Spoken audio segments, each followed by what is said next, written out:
எப்போவுமே இட்லி தோசைக்கு தேங்காய் சட்னி தக்காளி சட்னியே வச்சு போர் அடிக்குதா? டிஃப்ரெண்ட்டான கலரில் டிஃப்ரெண்ட்டான டேஸ்ட்டில் எப்படி சட்னி செய்கிறதுன்னு ஒரு சட்னி ரெசிபி தான் பார்க்க போகிறோம். வாங்க எப்படி செய்ய பார்ப்போம்.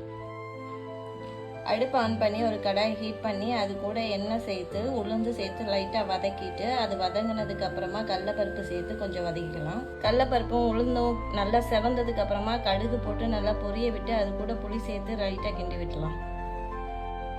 புளியை சேர்த்து நல்லா வதக்குனதுக்கு அப்புறமா காஞ்ச மிளகாய் சேர்த்து வதக்கிக்கலாம். அது கூடவே உரிச்ச பூண்டு சேர்த்து நல்லா வதக்கி எடுத்துக்குவோம்.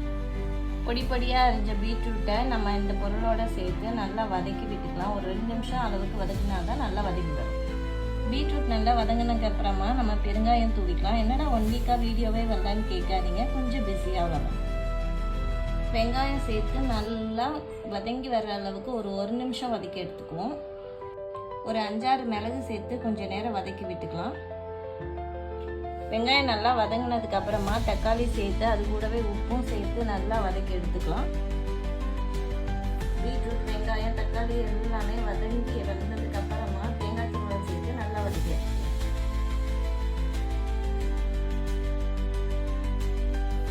தேங்காய் வதங்கினோடனே அடுப்பு ஆஃப் பண்ணி நல்லா ஆற வச்சு ஒரு பேஸ்ட்டாக அரைச்சி எடுத்துட்டு வந்துடுவோம்.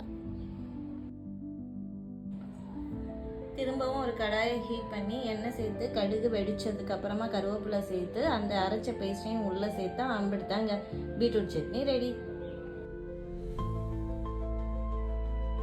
நம்ம பேஜை புதுசாக பார்க்குறவங்க மறக்காமல் சப்ஸ்கிரைப் பண்ணிக்கோங்க. நெக்ஸ்ட் வீடியோவில் பார்க்கலாம். டாடா பாய்.